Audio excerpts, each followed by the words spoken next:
Сайн байцгаана уу үзэгчдээ. 50 наснуудын даалгавар киноны хамгийн сүүлчийн шийдвэрлэх хэсгийг хүрэхэд бэлэн боллоо. Үзэхээс өмнө суугаад дагаж амжаагүй хүн байвал намайг дэмжиж заавал subscribe хийгээрэй гэж хүсэж байна. Өмнөх ангид Хомёон цэргийн наривчлалтаагаар даалгавруудыг хуваарлж Бимонтой хамт сонгоцны зогсоол руу чиглэн явсныг та бүхэн санаж байгаа биз. Тэдний зорилго бол түүний газар нутгийг хүчээр булан авч өөрсдийн төр хугацааны үйл ажиллагааны бааз болгон ашиглах явдал байлаа. Тэнд маш ширүүн газар нутгийн тэмцэл эхлэх гэж байна. Хомёон ногоон гэрэл асааж Конг өнөөх дээрэмчдийг амьсгаа авахч сөхөө өгөлгүй шууд буутна эргэж эхэлнэ. Гангстерууд тэр чигтээ төөрөгдөж орж толгоогоо майжин хоцорно. Яагаад гэвэл энэ дэлхий дээрх тэр бум хүмүүсээс яагаад заавал энэ хоёр галзуу солиотой амтан тэднийг сонгож оролдвоо л гэж бодно. Нударгаар нүрийг нь уруу исэн хүмүүжлийн хичээлийн дараа Конг Хомёон хоёр тухайн бүлгийн газар нутгийг өөрсдийн хэрэгцээнд албан ёсоор хураан авч чадлаа. Буцах замдаа Конг бүхэлдээ уруулаа унжуулан гомдлон алхана. Хомёон түүнийг бүхэл бүтэн олон түмний эсрэг ганцаарангийн тололдуулсанд тэрээр маш их бухимджээ.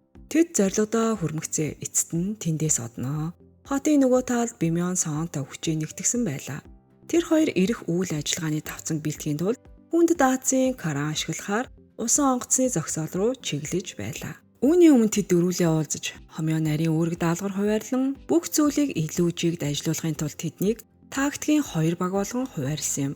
Тэдний маш нарийн бэлтгэсний ачаар хоёр хос хоёулаа төгс цогцон ажиллаж байлаа. Энэ бол үнэхээр хачиргалтай дүр зураг байв. Гэмт хэргийн далд ертөнцийн залуус болон дээд түвшний тагнуулчид одоо нэг завин дээр сууж нэг хүн шиг хамтран ажиллаж байв. Тэд дөрвөлээ нэгэн андгаа тавилаа. Энэ бол хугацаанаас өмнө зодог тайлахын өмнөх хамгийн сүүлчийн ажил юм гин. Тэд амьдралынхаа үлдсэн хугацааг мартагдсан нэгэн шиг бүдгэрч өнгөрөөснөөс алдар нэрийн гал дүлдуунд шатаж дууссан дээр гэж шийдлээ. Конг баг зэрэг туйлдсан харагцсанд Хомёон түүний шимт хижээлийг нөхөх цаг болсон гэж шийдээд багийнхныг бүгдийг нь дагуулan алдартай барбекюны газар руу дагуулan одлоо. Оройн хоолны үеэр Бимон Конгийг олон жилийн турш өөртөө ямар муухай харьцаж байсныг матаж эхэлнэ.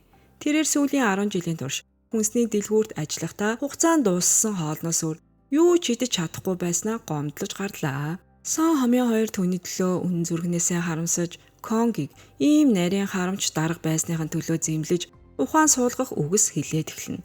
Аажмаар багийнхан бие биедээ үнэн зүрхнээсээ сэтгэлээ нээж эхэллээ. Тэд сүүлийн 10 жилийн амьдралынхаа тухай ярилцаж гарна. Бимон сонирхноо. Хомёоноос оронтой гэрэлсэн нь үнэндээ маш гүнзгий нууц даалгаврын нэг хэсэг байсан уу гэж асууна. Тэгэхэд тэрээр бусад бүх зүйл онгоо тоглоом байж болох ч түүний гэр бүл бол яасан ч давж болохгүй туйлын улаан шугам байлаа. Түүнийг ийм ширүүн хариу үйлдэл үзүүлэхийг хараад бусд нь энэ сэдвийг хурдхан шиг орхиж одноо. Дараа нь гизээ тултал эзнийхээ дараа Хомёон Конг хоёр гадагш гарах бөгөөд тооцоог нь олон зүйлийг төвчж өнгөрүүлсэн соонд үлдээгээд Конг тэдний тулдааны чадвар урдын шиг байгаа болсон сэтгэл зовж байгаагаа илэрхийлнэ. Хомёон санал нээлж тиймчл учраас тэр өөрийгөө доош нь хийм байж та хоёр шиг дээрэмчдтэй хамтрахаас өөр аргагүйд хүрсэн гэдгээ хэллээ. Даан хаяан дээрээд байсан тул тэд илүү дутуу чимээ шугаан төвшүүрээ таслан зогсоох хэрэгтэй байлаа. Тэд урд байгаа тулалдаанд хамаг ирч хүчнийхээ дусал бүрийг зориулах шаардлагатай хэлнэ. Даалгавар эхлэхээс хэдхэн цагийн өмнө тэд нууц бааздаа эргэж ирэхэд Хомёон гинэт хувийн асуудлаа шийдвэрлэхээр явах шаардлагатай байгаагаа хэлнэ. Манай хоёр ч яг үйл явдлыг бүрэн мэдэхгүй байсан тул үүнийг нь огт ойлгож чадахгүй гацалтанд орноо. Зөвхөн соонл бүхнийг ухаарч байлаа. Тэрээр Хомёоныг өөрийн орооцолцсон гэрлэлтийн асуудлаа аварч чаднаа гэж найдан явуулна. Түүнийг эзгүүд өнөг хоёр дээрэмчин Хомёоны өнгөрсөн түүхийг маш их сонирхож эхлэх нь тэр. Сон нууцыг хадгалж чадсангүй. Түүний амьдрал болон карьерийн талаарх хамаг зүйлийг уудлан ярьж өгнө. Тэрээр урд нь хаан өвгний хамгийн шилдэг алуурчдын нэг байсан нь тодорхой болов. Нэгэн өдөр түүнд урагчийг устгах даалгавар өгчээ. Хомёон байг мөрцөөр нэгэн дараахан байшинд ирэхэд байн маш уран чадварлагаар хоол хийж байхыг хараад тэр мөчөд өнөөхөр түүнийг байгааг тэр дороо олж мэдэрнэ. Энэ хүн бол Хомёоны дотны хамтрагч байсан тагнуулч Жэй байж таарнаа. Тэрээр хан өвгөнд гүтгэгдсэн бөгөөд үннийг нуунд аргадуулахын тулд амийг нь барих гэж байгааг илчилэхэд тэр түүнийг хэцүү байдалд оруулахыг хүссэнгүй. Тэгээд тэр өвхөөсөө өмнө охиныхоо царайг хамгийн сүүлчийн удаа харах ганцхан эцсийн хүсэл тавихад Хомёон үүнд нь маш их сэтгэл нөвдөж нулимс туслуулан зөвшөөрөх гэж байлаа. Гэвч яг тэр мөчөд хаан өвгөн хаанаас ч юм бэ гинэтхэн гарч ирээд маш хүүтэн цустайгаар оновчтой ганцхан буудалтаар Джейн амийг тасалчихсан байж Хомёо өөрийн нүдэндээ итгэж чадсангүй. Тэр хаан өгөнлөө дайрч өнөөхөр хэдийнэ чимээг өхөн явахыг зөвшөөрсөн байхад яагаад ийм зүйл хийснийг нь яагаад түүнийг эцсийг нь хүртэл ангуучлах ёстой байсныг шаардан асууна.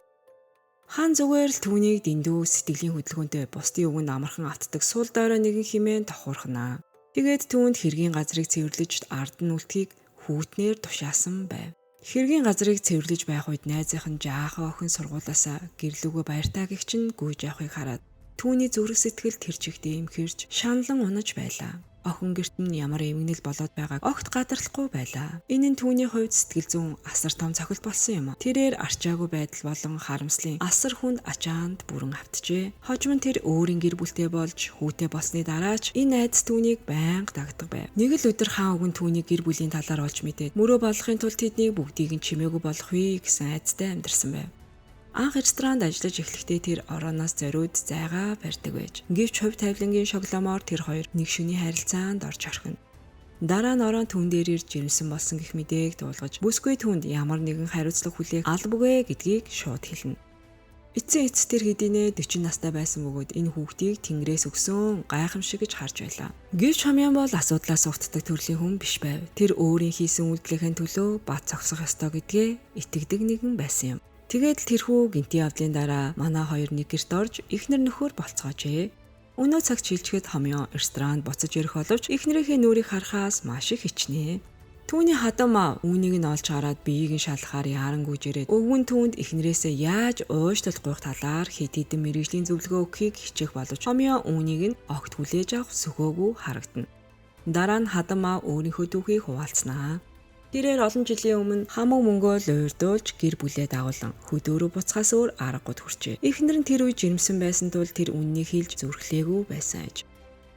Түүнийг эцэст нь зориг гаргаж үннийг хэлэх үед хэдийнэ хоцорсон байлаа.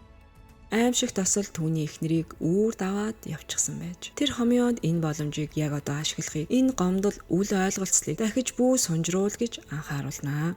Тэрээр энэ даалгавар дуусны дараа өөрийн жинхэнэ гарал үүсэл хийдэг ажлынхаа талаар бүх зүйлийг ил тод хэлнэ гэдгээ амлав. Энэ хооронд компани дарга өөрийн шунлын савраа өнчин хүүхдүүдийн асрамжийн газар руу сунган эхлэж байлаа. Эхлээд тэрээр байгаль орчны байцаагчдад хахуул өгч тэр газрыг гинтийн шалгалтаар дарамтлуулахаар илгээв.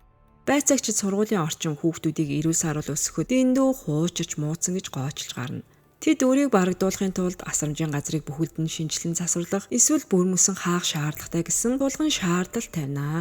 Хүүхдүүд орон гэргүй үлдэнэ гэж бодол зүрхэнд зүсэгдсэн захирал эмэгтэй мөнгө зээлэхээр хотоор хаасайгүй хайж гарнаа. Гэвч банкнууд түүний зээлийн өргөдлөөс шууд татгалзахад тэрээр өршөөлөрийн гуйх боловч банкуд ямар ч инэрэнгүй зан гаргасангүй шүү. Яг энэ үед компани дарга Баатрийн дүрээр гинэт гараад ирхэн тэрээр захирал эмэгтэйг хамгаалахаар дунд нь орж өөрийн хууль зүйн мэдлэгээ ашиглан банкны менежерийг хэлэх үггүй болтол нь шившиг болгож чимээгүй болгоно. Банк асрамжийн газрын санхүүжилтийг дахин авч үзэхээс өөр аргагүй төрөв. Захирал эмэгтэй компани өөрийнх нь болон хүүхдүүдийн авраг чимээ итгэж хязгааргүй ихээр талархаж байлаа. Түүний мэдэхгүй байгаа зүйл бол энэ бүхэн урьдчилан бэлдсэн жүжиг байв. Тэрээр өөрөө ч мэдлгүй өөрийнхөө нөхрийг унгах босромог төлөвлөгөөний маш чухал золиос болон үхлийн урх руу татагдан орж байлаа. Үүний дараа компани дарга асрамжийн газарт ачаа дүүрэн ном бэлгэлэхээр санал болгон ном болон хүүхдүүдийг амжилтанд хүргэх мэдлэгийн хөлөг онгоц хэмээн чалчиж гарнаа. Үдийн хоолны үеэр захирал эмэгтэй нөхөртөө энэхүү өгөөмөр эрхмийн талаар баяртайгаар ярьж өгнө. Гэвч Ким дарга түүний компани дарга гэдгийг сонсоод маш ихээр сандарч тэр хүнээс хол байхыг ухаалдан анхааруулнаа. Тэр компани даргыг хаан үгний баруун гар мөн өөрийнх нь хотын даргын сонгуулийн гол өрсөлдөгч гэдгийг нь мэдэж байсан билээ. Тиймээс тэднийг цэвэр цагаан сэтгэлээр тусалж байна гэж бодох ямар ч үндэслэл байсангүй. Гэвч зөвхөн хүүхдүүдийн төлөө санаа зовдөг ихэн сэтгэл захирал эмэгтэй үгийг нь сонсохоос татгалзсан. Дараагийн өдөр нь номоор дүүргэсэн ачааны машин хит хитэн том лацадсан хайрцагны хамт хүрэлцэн ирнэ. Даргагүй тэднийг зүгээр л уран зураг хэмээн хинэгчүүгүй зүтгэж үд дундын алдал баяртайгаар хаан үгэнд ажиллаа тайлагнана. Тэд алдартай зураачдын хит хитэн шилдэг бүтээлүүдийг асрамжийн газар руу амжилттай зөөрлөж чаджээ. Үүний зэрэгцээ тэд асрамжийн газрын захин хэвтэгч рүү асар их хэмжээний бэлэн мөнгийг хандив нэрээр зутгана гэдгээ хэлнэ. Ингээд хөөрхий Ким дарга дуусган тэрээр хууль бус улс төрийн хандив цуглуулсан гих асар том дуйлаанд өөрөө ч мэдлгүй өртгөхөр болоод байв. Мөрдөгч тандалтын нөхцөл байдлын талаарх хамгийн сүүлийн үеийн мэдээллийг авахаар холбоо баригч руугаа яаран залгана. Тэрээр Paradise Casino-гийнхан өнөөдөр шөнө маш том хөдөлгөөнийг хийхээр төлөвлөж байгааг олж мэдлээ. Энэ мэдээг дөрөвсдийн хоорондын бүх хүмүүс дуулгаж тэнд дэндүү аюултай тул даалгаврыг ганцаараа шийдвэрлэх болно гэж хэлэхэд багийнхан үүнийг зөвшөөрсөнгүй. Тэд бүсгүйг өхлийн өрх рүү ганцаараа явуулахыг яасан зөвшөөрөхгүй байлаа. Баг зэрэг маргалцсны эцэст бүх баг бүрэлдэхүүнээрээ эрсдлийг үрж хамтдаа хэргийн газар руу хөдөлгөөр шийдлээ.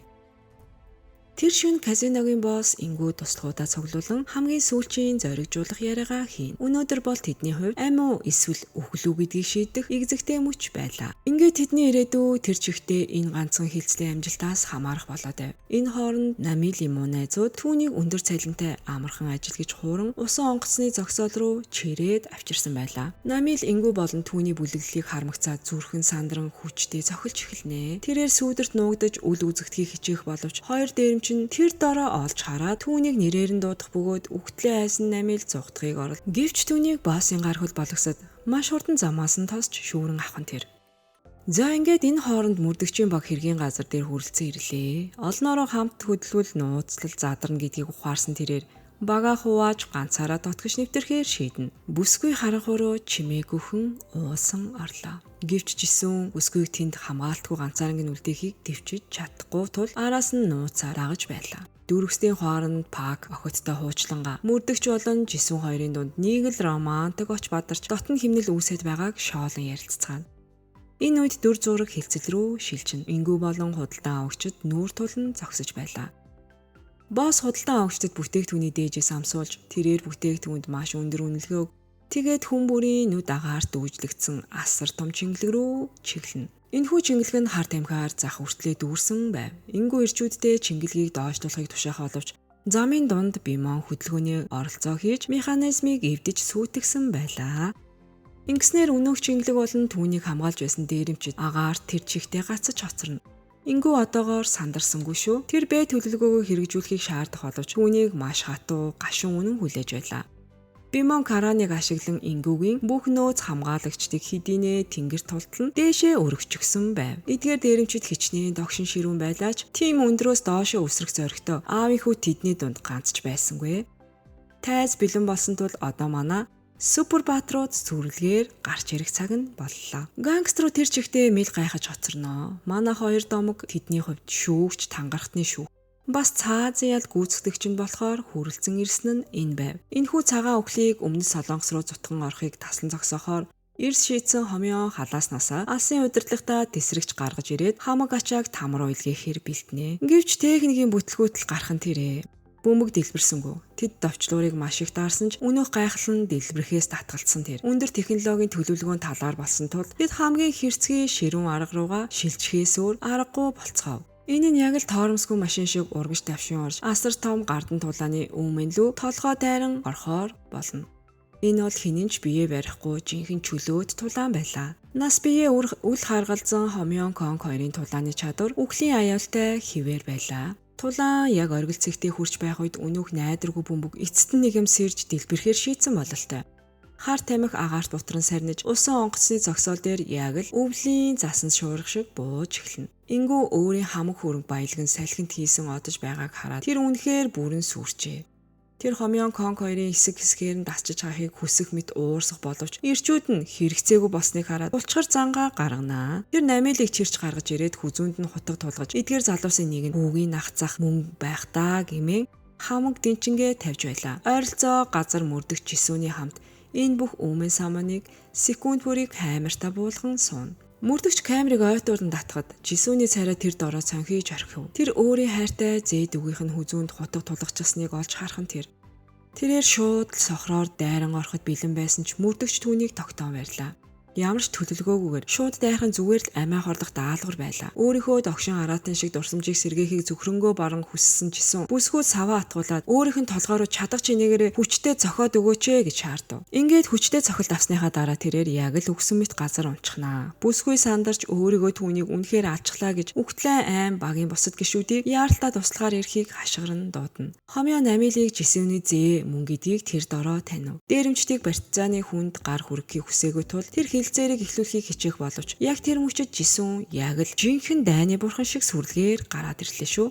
Тэгээд тэрээр ингүүг газар дээр нухаан алдтал маш хүчтэйгээр өшөглөөж орхино. Түүнийг ирснээр дундах төвшүүртэй байдал уулан бүр шин төвшөнд шилжихэн тэр. Энэ хооронд мөрдөгч багийнхаа нөхдийг нэмэлтгүч болгон дуудаж байв. Тэд цухтаг машинтайгаа хурдтай ирж Жисүн болон намил нарыг хэргийн газраас аюулгүй газар руу авч одно. Усан онгоцны зогсоолын нөгөө талд Сон Бимон хоёрч бас хөдлөх цаг болсон гэж шийдцгэн. Тэд бусаддаа ухрах тохио өхийн зэрэгсээ тэднийг аврахаар машинаа унаж ирэхэд багийнхан зүгтхийг оролдож байгааг харсан ингүү ухаанаа алдан араас нь хөөхийг туслахуудаа хашгиран тушаанаа. Гэвч дээрэмчид машиндаа сууж хөдөлгүүрээ асаахыг оролдох мөчөд тэднийг барьж өгсөн бусрамг тоглоомд хуурцнаа ухаарлаа. Хомьёоны багийнхан тэдний бүх машины яндан руу алчуурч ихэд амжсан байж. Багийнхан аюулгүй газарт хүрмэгцээ эцэст нь нэг юм уужуу амьсгаа авлаа. Өнөөдрийн даалгавар асар том гайхалтай амжилт болж жинхэнэ адреналин ялгаруулсан үйл явдал байлаа шүү. Домогт дөрвөл өөрсдийн нууц нуучиндаа иргэн ирж ялалтаа тэмдэглэхээр шийднэ. Тэд дөрвөлээ хундаг өргөж өөрсдийн гайхалтай ялалтын төлөө тулгацгааж байв. Гэвч хомьёоны сэтгэл усан онгоцны зогсоол дээр Жисүнийг гинэт гарч ирсэн явдал зовсон хിവэрэл байлаа. Тэр Жисүнийг энэ заваа хэрэгт маш гүнзгий худгалсан гэдэгт бүрэн итгэлтэй байлаа. Мөн нагц ах зээдүү хоёрыг аварсан өнөөхт нууцлаг машины тухай бодлоо зогсоож чадахгүй байв. Хомьёон Жисүний ганцаараа ажиллаагүйгээс сэжиглэж түүний ард заавал мэрэгжлийн бүтэн баг байх ёстой гэж бодож байв. Энэхүү таамаглаа батлахын тулд тэд өөрсдийн мэдээллүүдийг нэгтгэж эхэлнэ.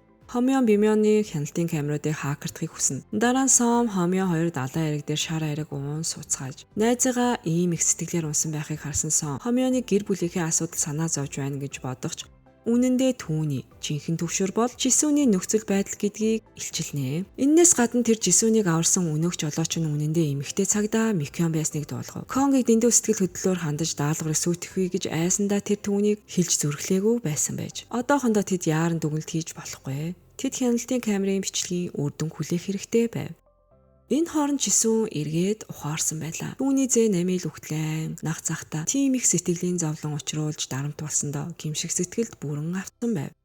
Мөнөө хүүг дэндүү тэнэг зангаасаа болоод дээрэмчний хар тамхиг тээвэрлэхийг зөвшөөрснийг олж мэдээд Жисүн үнэн зүрхнээсээ хилэгнэн уурлаж эхэлнэ. Хорлон тесрэг талын баазад казиногийн туслах компани дарга дээр ирж өмнөх шөнийн сүүлийн талаарх ажлаа тайлагналаа. Дарга тэдний ийм арчаагүй чадваргүй байдалд хэлэх үггүй болжээ. Тэд ерөөсөө ямар ч зүйлийг зөв хийж чадахгүй байлаа. Хоёрхан эр хүн түүний сая долларын ашигтай эцлийг тэр чигтэн сүрүүлсэн гэдгийг сонсоод компани дарга галзуурах шахам уурлнаа. Тэрээр туслахуудаа цагдаа нарыг мөрдөж үүнийг хэн хийсэн бэ гэх сэжүүрийг олохын тулд хяналтын камерын бичлэгийг ухаж гаргахыг тушаана. Ингээд тэр орой туслах ингүүг олж очоод түүнд асар их хөрөнгө, үн хүрэх том тээвэрлэлтээс авч үлдсэн баглаа хар тамхиг гардуулан өгнө. Тэд өөрсдийн сүүрсэн бизнесийг босгох өөр нэгэн босромог аргыг хайж эхэлнэ. Одоо түүнд ердөөл өрөвдөлтөө өчүүхэн жаахан чимэх хар тамхи л үлджээ. Ингүү алдсан хөрөнгө баялагийнхаа тухай бодохдоо зүрхээ суглуулах мэт их өвдөлтийг мэдэрч байлаа. Казиногийн бэлэн мөнгөний урсгал тэр чигтээ хацныг ухаарах үед түүний шаналл улам бүр 2 дахин нэмэгдэн тэр. Яг энэ үед мөрдөгч дөрөвсдийн хуаранд иргэн ирлээ. Тэрээр өчигдөр шөнийн даалгаврын талаар багийнхантайгаа зөвлөлдөж ингүүгийн хар тамхины хилцлийн видеог баталгаажуулж авсан ч бүхэл бүтэн байгууллагыг нураахад энэ нь хангалтгүй гэдгийг мэдэж байлаа. Багийнхан хаанаас дутуу сэжүүрийг олохоо мэдэхгүй сандарч эхэлнэ. Гэвч тэр тэдэнд хол хайх хэрэггүй. Төрүүч Ким хэдийнэ тэдний хооронд төгжигдсэн хിവэр байгааг хэлнэ. Багийнхан түүнийг хорж буй өрөөрөө яарангүйж өөрийг нь давхар тагнаж болохыг хүсэж байгааг сонсоод Ким маш их цочирдож орхино. Гартаа цус үдсэн хүний хувьар тэр хаан үгний эрх мэдэл хүч чадал үнэхээр ямар аимшигтай вэ гэдгийг маш сайн мэдэж байсан юм. Гэвч Ким эсэргүүцгийг оролдох боловч мөрдөгчүүд түүнд эцсийн сануулга өгнө. Хэрв тэр хамтран ажиллахгүй бол бүсгүй түүнийг бүх бохир угаацыг ил гаргаж урд өмнө хийж байсан гэмт хэрэг болгоныг нь олон нийтэд илчлэх болно гэдгээ хэлв. Ингээд Ким хадны завсар хавчуулагдсан хайлууныг зулцах шиг болсон тул гутлынхаа ууланд чичрэн тусал нулимс унгана. Альч талыг сонгосон яг л цаазын ял шиг санагдаж байлаа. Тэрээр цөхрөнгөө баран үнэн зүрхнээсээ уйлж эхлэв. Пак Кими зангаа өөрчлөхгүй эцэст нь тэднээс урах болно гэж сэжиглэн итгэхгүй хിവэр л байлаа. Гэвч эмэгтэй цагдаа Микён дундуур нь орж энэ залуу хянах хариуцлагыг өөр дээрээ бүрэн авна гэдгээ мэдэгдэв. За ингээд энэ хооронд Сон Конг хоёр дэлгэцэнд нь алдчихсан. Хяналтын камерын бичлэгийг шалган сууна. Энэ үед Конгийн хуучин дарга Хуан шоронгоос салгана. Тэрээр маш болгоомжтой гадагш гарч дуудлагыг авахд түүнийг шорон дээр бичлэн уулзгаар ирэхийг нь тушаав. өвгөн мөрдөгчдөө хийж буй түншлэл хэрхэн урагшилж байгаа талаарх тайлан сонсхийг хүссэн байж. Ингээд Конг Сонд хүнсний дэлгүүрт нь яаралдаа шийдвэрлэх асуудал гарлаа хэмээн худлаа хэлээд Соныг уулших их ажилд оруулж үлдээгээд тэндээс яаран одов. Яг үүнтэй зэрэгцэн асрамжийн газрын захирал эмэгтэй өдөр тутмын ажилдаа ирнэ. Түүний ажилчид гинтийн маш том зохилт өгөх мэдээ дуулгасан нь тэдний данс руу асар их хэмжээний мөнгө шилжин ороод ирсэн байв. Сандарсан бүсгүй нэгтлэн бодогч руугаа залахыг хичээх боловч тэр утсаа авсангүй. Тэд хичнээн хайсан ч нэгтлэн бодогч агаарт ууссан мэт алга болжээ.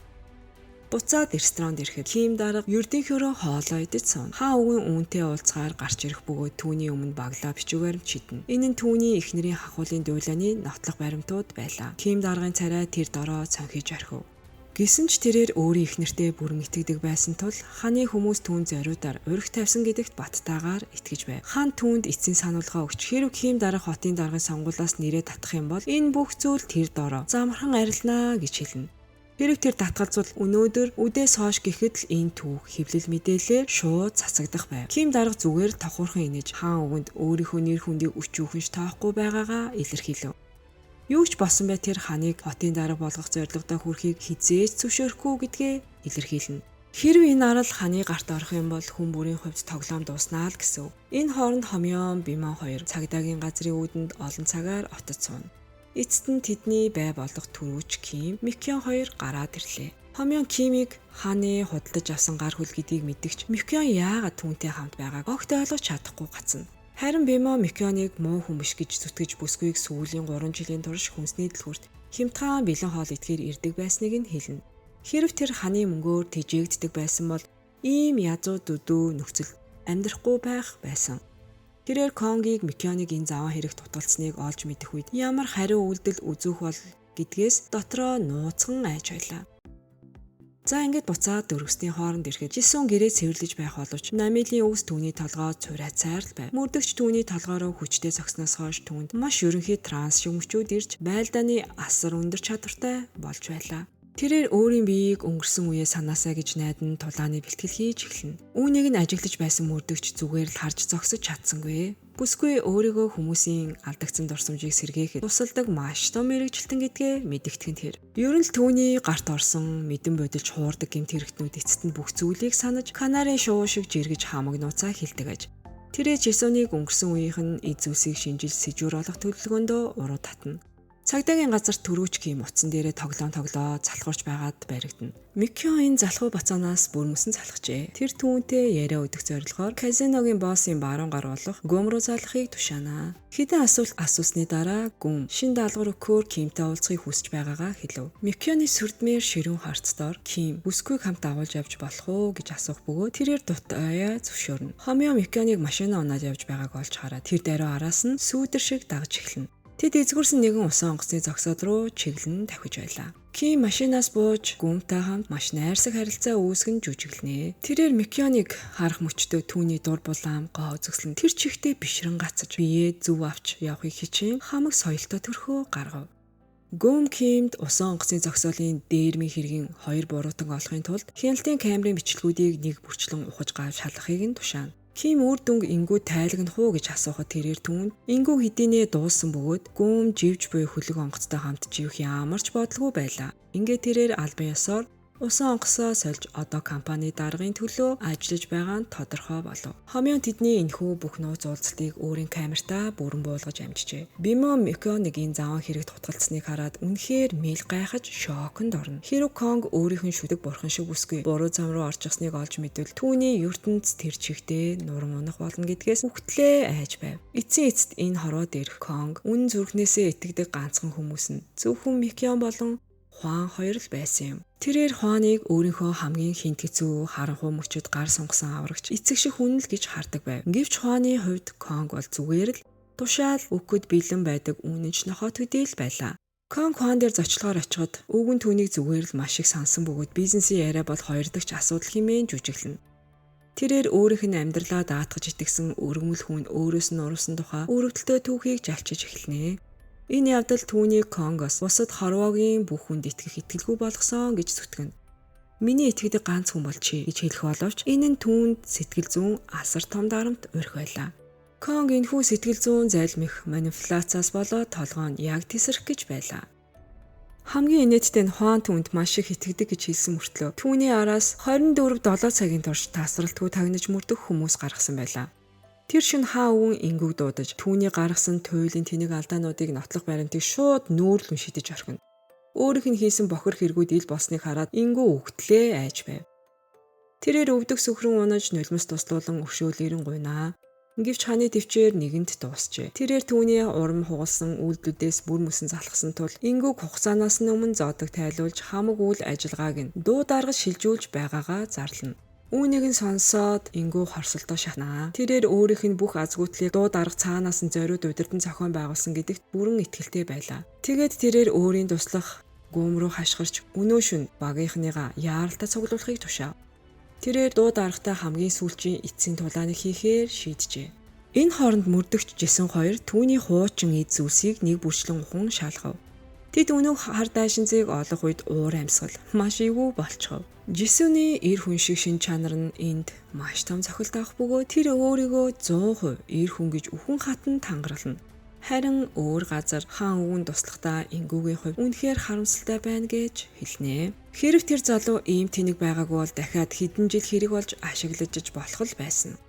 Та бүхний харж байгаагаар Хааны хувьд тэнцвэр маш чухал. Компани дарга хууль ёсны ил тод талыг хариуцж байхад сүүдэрт бохир ажлыг гүйцэтгэхэд Ингүү яг тохирсон нэгэн байсан юм. Мөрдөгч усан онгоцны зогсоолын 10 жилийн өмнөх хяналтын камерын бичлэгийг шинжилж эхлэх бөгөөд түүний толгойд гинт нэгэн санаа гэлс хийнэ. Тэрээр тэр үеийн хар дайшинстай эмэгтэй үнэндээ Жисүн байсныг нь ухаарав. Бүсгүй түүнийг умар солонгосоос илгээсэн маш гүнзгий нуусталтаа тагнуулж байх вэ гэж сэжиглэж эхэлнэ. Тэр шөнө Ингүү асар олон туслахуудаа дагуулan компани даргын пентхаус руу дайнд бэлдэн ирхэн тэр. Дотор нь дуу дарга ялтын баяраа тэмдэглэж байлаа. Ингүү хүчээр дайран ороход дуу дарга нь үдээж завчихгүй байв. Яагаад гэвэл түүний дагуулж ирсэн ирчүүдийн ихэнх нь яг тэр мөчөд Ингүүгээс нүүр буруулж даргын тал цогсгон тэр. Гүн үүний дараа араас нь гинтийн бэлгүүдийг барина. Түүний хамгийн их итгэж байсан туслах нь Ингүүгийн бизнесийн хамаг нууцыг анхнаасаа л дуу даргад худалдаж байсан нь тодорхой болов. Ингүү өөрийгөө яагаад ийм арчаагүйгээр сүрснээ эцэст нь нэгэм ухаарлаа. Тэр гүм рүү толгоогоо хаттал гашгасны эцэст компани даргаас хамгийн сүүлчийн хүсэлт болгож ганц хундаг дарс гуйнаа. Гүм үүнийг нь эсэргүүцсэн ч дуу дарга зөвшөөрнө. Тэрээр маш дурамчхан хундагтай дарсыг дөхүүлж өгөхдөө маш болгоомжтой аюулгүй зайг баримталж байлаа. Гэвч Ингүү хундагтай дарсыг авсангүй. Тэр түүний газар унган хэмхэлхэн тэр. Энэхүү сарниулах үүмэн дундуур тэрээр шууд хадлах хийж олноос мултарч гал унтраач ашиглан тэднийг маш хэрцгийгээр цохиж ухраана. Ингүү гүм хоёрын хоорондох энэхүү нохоогоо барьсан ширүүн зодооныг харах нь дуу даргад туйлын сонирхолтой зугаатай санагдана. Цөхрөнгөө барсан тэмцлийн эцэст Ингүү авт зогсоол руу хүрч чадах бөгөөд машиндаа өсрөн орж араас нь хөөх дээрэмчдээс мултрахаар хурдаавна.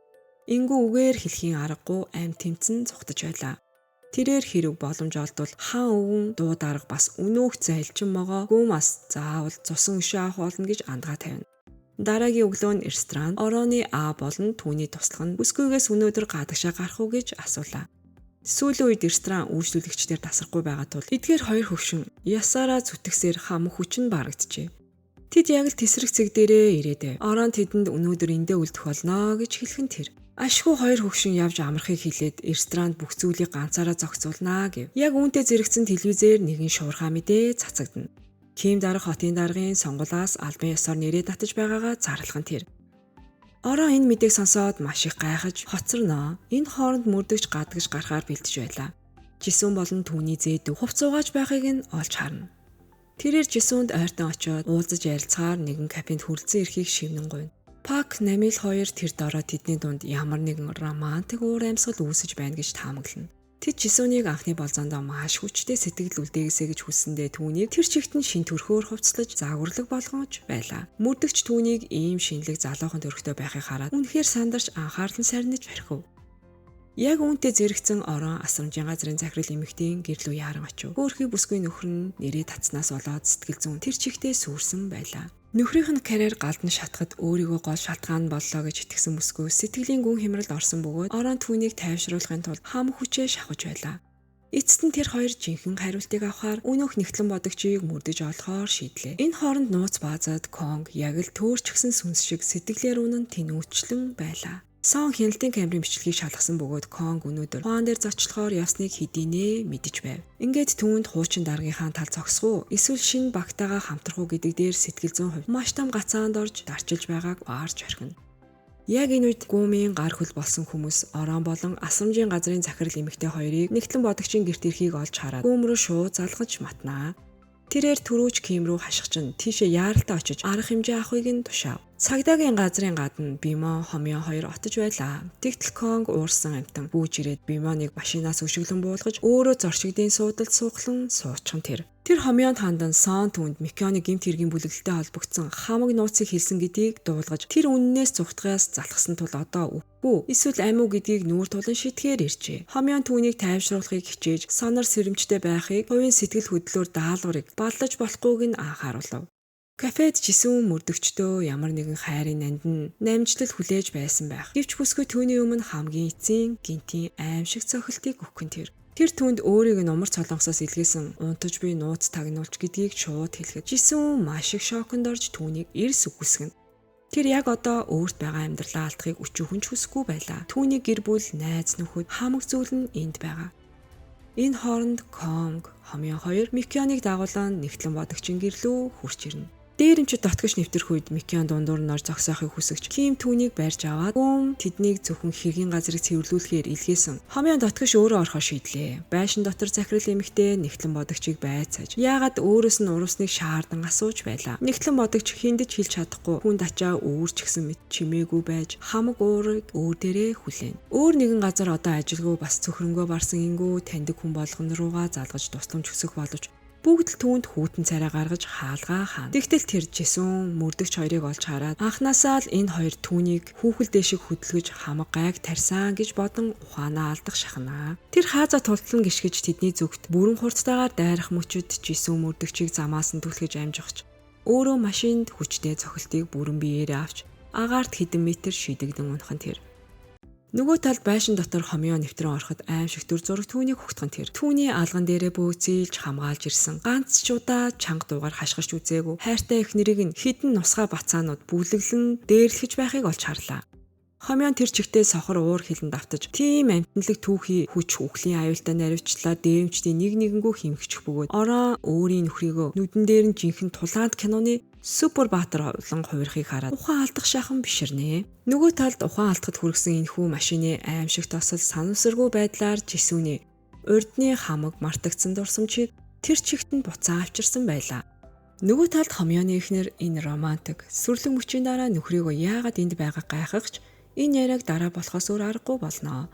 Яг одоо тэр хоёр асрамжийн газрын захирал эмэгтэйг яаралтай тусламжийн журмаар эмнэлэг рүү хүргэх шаардлагатай байлаа. Гүм нэгтлэн бодогчийн гэрлүү явж байв. Тэрээр замаараа Конг болон Хомё хоёрыг хамт байхыг санамсаргүй олж харах боловч нэгтлэн бодогчийн гэрлүү алхан орохдоо Хомё гэж яг хинбэ гэдгийг мэдээгүй байлаа. Дотор ороход түүний хамаг дуслахууд шалаар нэг хөглөрсөн унсан байв. Тэр хитгэн мөчийн өмнө өөрийнх нь хажуугаар зөрөөд өнгөрсөн хоёр хүн үүнийг хийсэн гэдгийг огт гадарлаагүй байв. Нөгөө талд захирал эмэгтэйг эмнэлэгт эсэн мэнд хүргэж өгсний дараа Хомё эхнэртэйгээ нухацтай ярилцахаар суун. Тэр эхнэрийнхээ улс төрийн хүмүүстэй найзлаасаа гэж хүсэхгүй байв. Учир нь тэд үргэлж үхлийн аюулаар хүрээлэгдэж байдаг. Эхнэр нь түүнийг буруутгаж цаана ямар нууц нуугаад байгааг яг үндэ хинбэ гэдгийг шаардан асууж байлаа. Хомёнд үннийг хэлэх маш хэцүү байлаа. Тэр эхнэртэй худал хэлхийг хүсээгүйч энэ заваа хуйлдаан дэндүү аюултай байсан юм. Тэр зөвхөн хайртай эмэгтэйгээ аюулгүй энэ бүхнээс хол байлгахыг л хүсэж байлаа. Дуу даргын өрөөнд туслахууд нь захирал эмэгтэйг гарнаасаа алдаж сугтаалгасныхаа төлөө шийтгэл хүлээж толгой дээрээ цогсож байлаа. Гүм даргадаа Конгийн хамт шин нэгэн хүчирхэг дүр гарч ирсэн талаар ажлаа тайлгнах нь тэр. Тэд Конгийг зөвхөн хаан үгний бүлэглэлийн 2 дугаар хүн гэдгийг мэдхээс биш Хомён гэж яг хинбэ гэдгийг огт гадарлаагүй байлаа. Гэвч өөрийн хурц ухаанаараа компани дарга тэр хоёрыг энгүүгийн харт амхны томоохон хэлцлийг цүүрүүлсэн. Өнөөх өөмэн тарих супер баатрууд мөн гэдгийг тэр дороо ухаарч орхин тэр. Гэвч Хомёны жинхэнэ дүр төрхийг тэд мдээгүй хിവэр л байлаа. Дуслах нь түүний жинхэнэ хэн болохыг байцааж тогтоохын тулд Конгийг барьж ирэхийг санал болгоно. Дуу дарга туслагынхаа энхүү тарихгүй. Тэнийг бодолд үнэхээр цөхрөнгөө барж зөвхөн булчингийн хүчээр Конгийг барина гэдэг үнэхээр инээдтэй хэрэг байлаа. Тэрээр туслахдаа өөрийн байрандаа байж Зөвхөн казиногийн бизнесийг зохицуулахыг нь зөвлөв. Ингээд тэр Хомёон Конг хоёрыг намнах даалгаврыг өөрийн нарийн бичиг наамд даатгана. Нарийн бичиг наамд тэднийг тусдахын тулд мэргэжлийн алуурчид хөслөх саналд гаргав. Хомёон гэртээ харь зүрхлэхгүй голын ирэг дээр алмаар нь сууж сон найзаагаа ганцаарнг нь үлдээхийг хүсэхгүй хань болохоор хурж ирнэ. Тэр найздаа арлыг тайван байлгаж эхнэрийг нь гэр бүлийг аюулгүй байлгахын тулд хаан өвгний практикийг тэр чигт нь устгахын тулд юу ч хийхэд бэлэн гэдгээ хэлв. Нөгөө талд ингүүд өшөөгөө авах хамгийн сүүлчийн нууц хөзөр үлдсэн байсныг хэн мэдэх вүлээ. Түүнд хэлсэн хүн болгоныг нь шууд хэмхчгэд бэлэн галзуу нохоо шиг ааштай булчинлаг дүү байсан юм. Эмнэлэгт мөрдөгч бүсгүй Жисүүнийг сэрхийг төвчээртэйгээр хүлээн суун. Тэрээр Намилыг нах захыгаа эргэж ирэхийг дуулахаар хэн нэгэн лөө залханаа. Энэ хооронд Ким дарга гэртээ эхнэрийнхээ эд зүйлсийг бэлдэж байхдаа байшинд өөр нэгэн хүн байгааг мэдэрнэ. Тэрээр өнцөг болон бүрийг маш анхааралтай шалгаж цонх нээлттэй байгааг олж харах бөгөөд шатан дээр ямар нэгэн чимээ гарахыг сонсно. Тэрхүү нууцаар нэвтрэгч үнэндээ Хомёон байж таарлаа. Баг зэрэг ярилцсны эцэс тэрээр Ким даргыг яагаад сонгуулаас нэрээ татах болсон жинхэнэ шалтгааныг олж мэднэ. Одоо тэр хоёр арлыг хамгаалж хан өвгнийг хотын дарга болохыг даслан зогсоох яг ижилхэн нэгэн туйлын зорилго бий болжээ. Дараа Ким дарга түүнд казинод хууртаж газраа дээр нь дүүсэн хохирогчдыг хоргодуулж буй фукладах нууц хаягийг өгнө. Түүний яг хажууд нь нэгэн бүжгийн гүлүү байлаа. Хомёон сүүлийн үед эхнэр нь бүжиглэхээр явж байна гэж гэрээсээ байнга нууцаар гардаг байсныг нь гинэт санав. Түүний эхнэр үнэндээ газраа алдсан хүмүүсийн эсэргүүцлийн жигсаалд нэгдэн оролцож байсан байж. Түүнийг яг явах гэж байтал Намил тэндээс маш өндөр хурдтайгаар дахин отохыг олж хараад түүний араас яаран хөөн. Хүү нах захынхаа биеийг ямар байгааг шалгахаар эмнэлэг рүү ухаан алдан яарч байсан нь энэ юм. Совилогч өвчтнийг асархаар хэн ард нь үлдэхийг асуухад бүсгүй шууд гараа өргөнө. Эцээ эцэс тэр зөвхөн түүний амийг аврахын тулд энэхүү аимшигт асуулт өртөж ийм байдалд орсон шүү дээ. Намил нах захыг нь сонирхож буй анхны эмэгтэйг хараад хязгааргүй ихээр баярлаж ахыгаа асрах хамаг үүргийг бүсгүйд баяртайгаар даатгаж орхино. Мөрдөгч өрөөндөө эргэж ирэхэд Хомёон хэдийнэ тэнд түүний хүлээгээд сууж байлаа. Бүсгүй түүнд ингүүг хан өвгний баг хамт олноос хөөгцөн гэдгийг дуулгана. Одоо арлын хамаг ирэх мэдл дуу даргын гарч шилжжээ. Даргын хувьд хамаг бохир мөрөө маш цэвэрхэн балаж устгадаг нэгэн байв. Тийм учраас түүнийг хан өвгний төлөө ажиллаж байгааг батлах ямар ч нотлох баримт хуулийнханд олдохгүй байлаа. Яриа буцаад флаш дисктэй USB хайрцаг руу шилжинэ. Тэрээр хэрв тэрхүү флаш дискнээс 10 метрийн зайд ойртох юм бол түүний байршил тогтоогч дохио тэр дороо унтрах ёстой гэж хэлнэ. Гэвч тэрээр сүүлийн 10 жилийн турш арлыг хөндлөнгууд туулсан ч дохио ганц ч удаа унтарч байсангүй. Ингээд Жисүүний гэрт очисон ч юу ч олж чадаагүй. Яг одоо өнөөх флаш диск хаана нуугдаж байгааг мэдэх ганц хүн бол зөвхөн Жисүүн өөрөө байлаа. Хомёон болон бусад хүмүүсийг өрөөнөөс гарсны дараа Жисүүн гинтхэн нүдэ нэнэ. Гэвч түүний харц урдынх шигээ зөөлөн гинэн биш харин туйлын хурц ширэн үхлийн аюултай болж өөрчлөгдсөн байлаа. Тэр орой Хомёон Конгийг ярилцахаар дууднаа. Тэрээр Конгод хандан өнөөх эмэгтэй цагдаа өөрийн шударга ёсны мэдрэмжээсээ болоод хаан өвгний бүлэглэлийн эсрэг төлөвлөгөөнд хэдийнэ гар хуруу оролцоод амжсныг нь дуулгана. Үүнийг сонсоод Конг өөрийн сэтгэлтэй бүсгүйхээ төлөө үхтлээ санаа зовж эхэлнэ. Одоо тэр хоёр ир яг ижилхэн зүрхний өвдөлтөөс хуваалцаж байлаа. Тэдний хайртай эмэгтэйчүүд энэхүү асар том заваа хэрэгт хутгалдчихсан байлаа. Энэ хоёр эмэгтэйд хаан өвгний эсрэг зогсох нь ямар аюултай вэ гэдгийг ухааруулахын тулд Конг Хомёон хоёр өөрсдийн жинхэнэ дүр төрхийг илчлэх цаг болсон гэж шийдээд Хомёон гэртээ харж эхнэрийнхээ өмнө сууна. Эхнэрээ асууж жамжаагүй байтал тэр өөрийгөө үндэсний тагнуулын газрын нууц тагнуулч гэдгээ шууд ил толд хэлчихв. Хаан өвгний гэмт хэргийн нотлох баримтыг олох даалгавар нь бүтлгүүцсэн тул тэрээр энэ арал дээр нуугдахаар ирсэн байлаа. Хаан өвгөн өөрийг нь олоход тийм ч хугацаа үлдээгүй гэдгийг тэр мэдэж байв. Зөвхөн өөрийн эхнэр хүүхдээ аюул дүртвхий гэдгээс үхтлээ айж байв. Тиймээс тэр эхнэрээсээ казиногийн залуустаа тэмцэхээ зогсоож ресторанаа хаагаад гэр бүлэрээ фукладах байшин руугаа төрөх хугацаанд нүүхийг нь гуйв. Тэр газар хяналтын камер байхгүй тул арлын хамгийн аюулгүй газар байлаа. Яг үүнтэй зэрэгцэн Конг ч бас зориг гарган эмэгтэй цагдаатай уулзгаар бодно. Тэр хоёр хүнсний дэлгүүрт ярилцахаар оров. Бүсгүй түүнийг өмнөх өдөр кино театрын гадаа ирээгүүдээ уушлаад гуйх гэж байна л гэж бодно. Гэвч хариуд нь тэр өөрийгөө Урд нь бусдыг нударгаараа хүмүүжүүлж авсан гангстер байсан гэдгийг хэлхийг сонсоод бүсгүй ихэндээ энэ үннийг хүлээн зөвшөөрч чадахгүй байлаа. Тэрээр дотоод хүн байсан учраас казиногийн гангстеруудыг нэвчүүд мэдэж байв. Тэр бүсгүйгээс тэдний эсрэг зогсгоо болохыг нь гуйв. Учир нь тэд зүгээр л нэг ердийн дээрэмчд биш. Тэдний ард туйлын зэвүүн хорлонтой улс төрч зогсож байгааг хэлнэ. Гэвч үүнийг сонссны дараа эмэгтэй цагдаа тэрхүү өөрийг улам бүр үгүй хийхийг хүсэж эхлэв.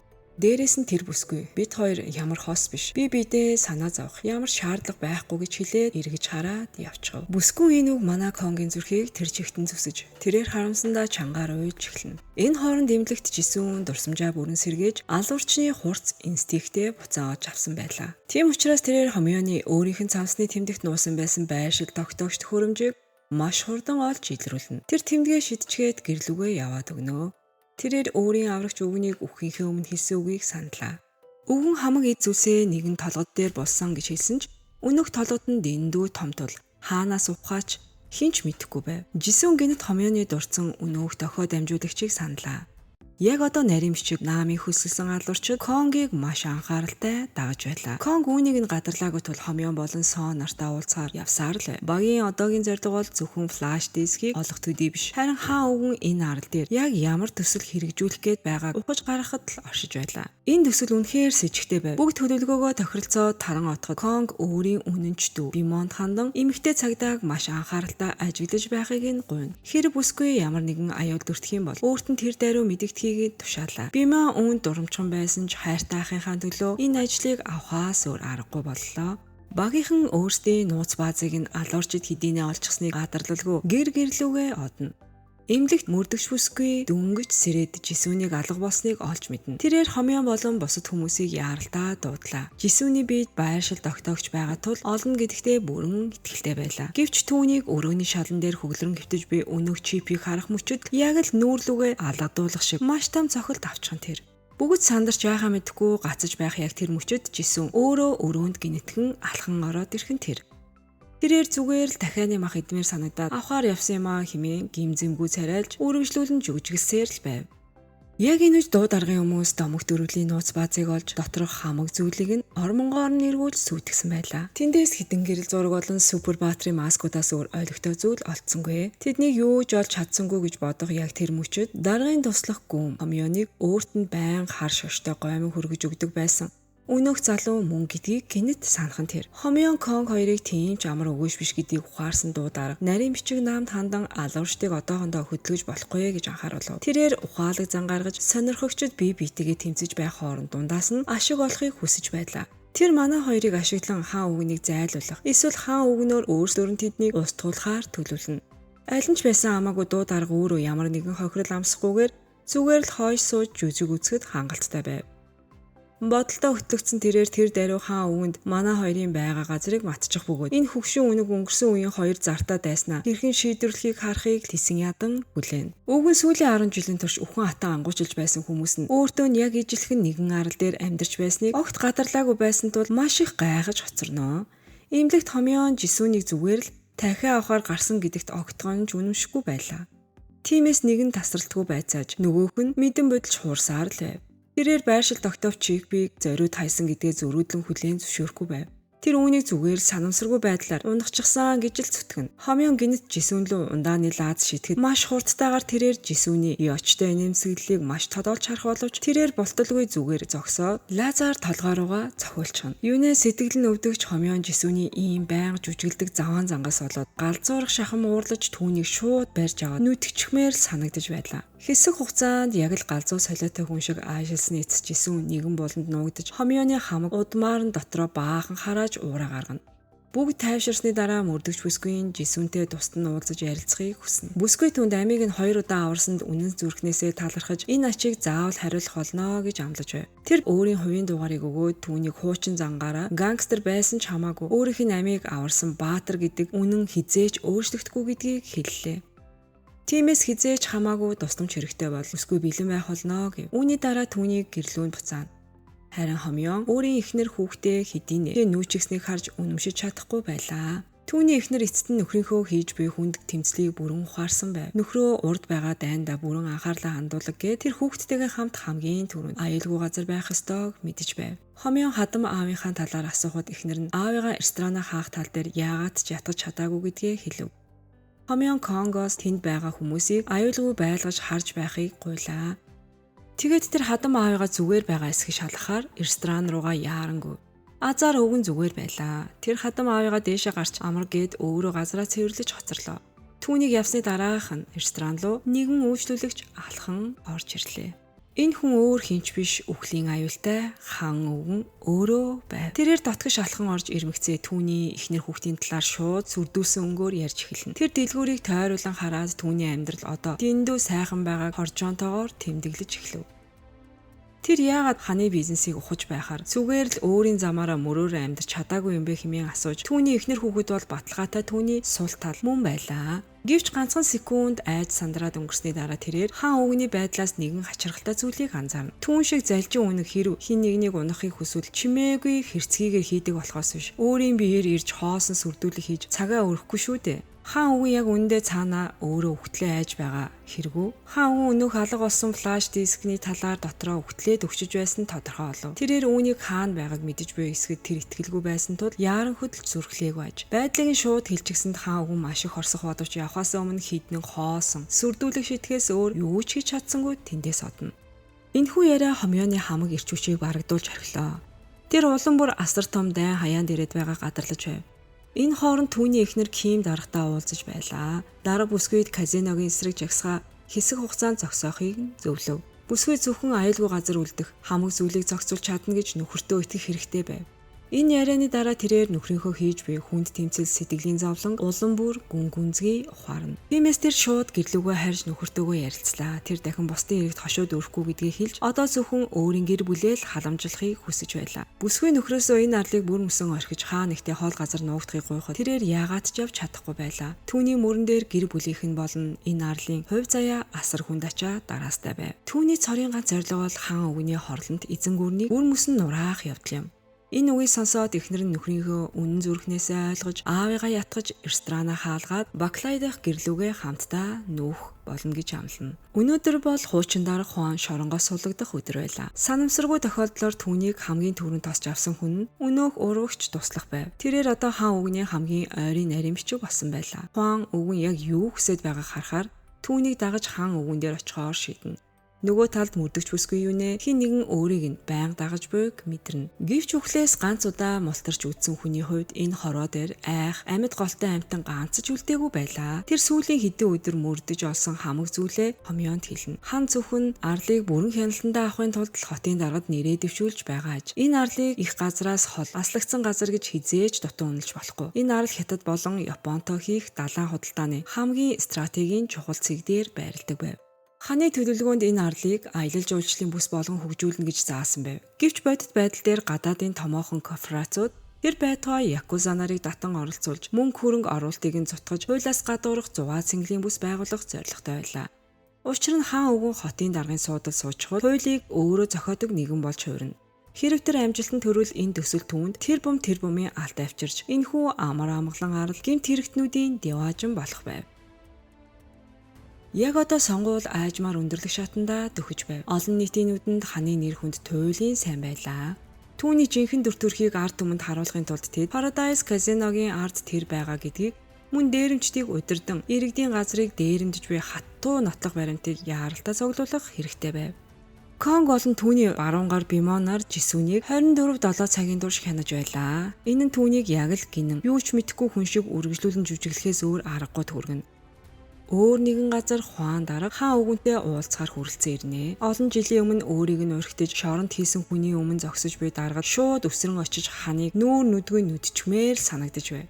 Гэвч хан нүүр бардам тэдэнд үргэлжлүүлэн хамтран ажиллах санал тавьж түүнд аялал жуулчлалын бүсийн ашигаас 10% өгч бүлгээ дахин босгоход нь туслана гэж амлав. Хуан даргаас шаардах ганц зүйл нь өөрийн туслах конгор дамжуулан алга болсон өнөөх флаш дискийг авчрах явдал байлаа. Ханы амлсан энэхүү хоосон гоё үгс дараагад маш сонирхолтой санагдана. Тиймээс тэрээр ханд түүний шоронд орох өдөр тийм ч хол байхгүй гэдгийг Элдикэн сануулна. Учир нь тэр хэдийнэ өөрийн туслах Конгод өнгөрсөн үеийн бүх үннийг эмэгтэй мөрдөгчөд илчлэхийг тушаачсан байлаа. Нэгэнт мөрдөгч дунд нь орсон тул бүсгүйд нотлох баримтал байвал хан өвгөн шууд яллагдагчаар татагдах байв. Ингэж байж л хаан өвгөн Конг хомьёо нараас гадна өөрийнх нь эсрэг эмэгтэй прокурор тэмцэж байгааг анхудаа олж мэдэв. Тэрээр ирээдүйд гарах хамаг гай барцтаас ангижрахын тулд нарийн бичгтээ ямар ч хамаагүй аргаар бүсгүйг тэр дороо устгахыг тушаана. Энэ үед Конг Жисүүнийг дагуулan баазад ирлээ. Хомьёо түүнийг байшин руу оруулж гадаа зөвхөн Конг, Бимо хоёр л үлдэв. Тэр тэдэнд хаан өвгөн бусад бүх хүмүүсийн байгаа газрыг хэдийнэ олж мэдсэн гэдгийг дуулгаж, тиймээс түүнийг тэдний араас ангуйчлахаас өмнө тэд Paradise казиногоос хууль бус нотлох баримтыг маш хурдан олох шаардлагатай байв. Тэрхүү казиног одоо Кансиг ажиллуулж байгаа юм. Үүнийг сонсоод Конг чангаар инээж эхэлнэ. Кансиг урд нь элсэн нуудны бүлэгт зүгээр л гутал өнгөлөгч байсан бөгөөд тийм ч ухаантай хурц хэрэгсэл биш байсан тул тэд түүнийг маш хэлбэрхэн зохицуулж чаднаа гэв. Энэ бол тэдний А төлөвлөгөө. Харин Б төлөвлөгөө бол өрөөнөөс өнөөх нотлох баримттай флаш дискийг олж илрүүлэх явдал байлаа. Жисүүн бүгд рүү яг л тэнэх хүн шиг баяртайгаар даллаж дуусгаад доош тонгох мөчтөө өнөөх дохой дамжуулагчийг шууд хайж эхэлнэ. Тэр нь шургуулганд байхгүй байсан тул цоочтой хаалгыг анзаарав. Түүнийг цоож мултлах яг тэр мөчөд хомьёо болон босод нөхөд өрөөнд гинт дайран орж ирж ирнэ. Жисүүн тэр дайрыг гизээ бариад өвцөндөө болоод уйлж мөвөд жүжиглэж эхлэв. Хомьёо түүнээс энэ жүжигээ дахиад хэр удаан үргэлжлүүлэх вэ гэж асуулаа. Түүний худал хуурмыгийг илчлэхийн тулд энэ өрөөнд сонсох төхөөрөмж нууцаар байрлуулсан байсныг тэнд байсан хинч гадарлаагүй байв. Хомьёо бүр байдлыг шалгахын тулд түүн рүү хутга шитгэж Жисүүн зүгээр зогсож зүрхэлсэнгүй. Тэр хутганаас болтохын тулд хажуу тийш бүхийгээс өөр аргагүй төрөх бөгөөд хутганы үзүүр яг өнөөх алуурчдын нуусанд сонсох төхөөрөмжээр зоогдож таарна. Бүгд түүнийг эцэст нь нэг юм жүжигээ зогсоолоо л гэж бодов. Гэвч тэдний гайхшруулж тэрээр би зүгээр л азтай байлаа хэмээн гимгүү загнаж гарлаа. Энэ нь хомьёоныг яг тэр газар нь галзууруулах шахан бохимдуулна. Тэр хэрэв бутан зайлаагүй бол байсан хэмээн уйлах гэж буй мэт нусаа татав. Түүний энэхүү сул дорой байдал нөгөө хоёрыг хомьёоныг үлтэн Жисүүнийг халамжлан тайвшруулахад хүргэлээ. Гэвч тэрээр Жисүүнийг тэр даруй хүлээд нэгэнт байдал ингэж иргсэн тул үннийг хилүүлдэг тариагд ашиглахаас өөр аргагүй гэв. Жисүүн одоо л өмнө зүрхнээсээ айж эхлэх боловч өөрийгөө алуурчин биш зүгээр жирийн нэгэн залуу хэмээн зөрүүдлэн хашигцсаар л байв. Энэхүү тариа маш аюултай сөрөг нөлөөтэй ухаарсан Конг хамгийн сүүлчийн мөчөд хомьёоныг зогсоож амжина. Өөрийг нь дэмжих хүнтэй болсныг харсан тэрээр улам зориг орж өөрөөс нь нуугаад байх ямар ч зүйл байхгүй хэмээн хашгичсаар л байв. Тэрээр ийм тууштай бат байгааг хараад хомьёо өөрийн зүн совиндоо эргэлзэж эхлэхэн тэрээ эцэст нь тэр Жисүүнийг үнэхээр дурсамжаа алдсан гэдэгтээ эвлэрхээс өөр аргагүй боллоо. Хомьёо түүнээс уучлалт гуйгаад тэндээс олдно. Хэсэг хугацааны дараа Жисүүн түүнтэй эвлэрхийн тулд өөрийн санаачлагаар жимсний жуус авчирч өгнө.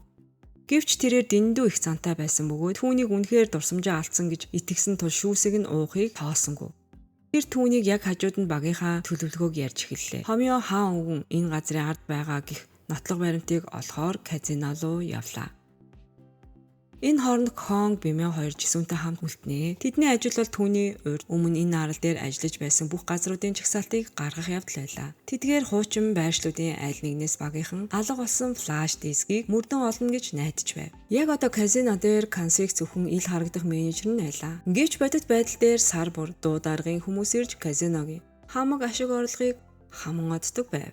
Кансиг тэднээс ганц ч зоос хүртэж чадахгүй л байлаа. Тусгуудынхын цалин хэдэн сараар хойшлогдсон тул тэд Кансигт гомдож дотроо хорсож эхэлсэн байв.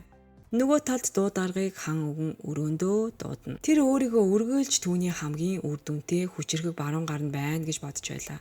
Гэвч түүний гайхшруулж өнөөдөр өвгөн түүнийг дуудаж казиногийн менежерийн судлаа хуан даргад хүчээр шилжүүлж өгөхийг нь шаардна. Дуу дарга өөрийгөө араар тавилж уруулсан мэт мэдрэх бөгөөд зүгээр суугаад үхлээ хүлээж чадахгүй байв. Тиймээс тэр нарийн бичиг наамд хандан хан өвгнөөс давуу тал олж авах хууль бус нотлох баримтыг яаралтаа ухаж гаргахыг тушаана.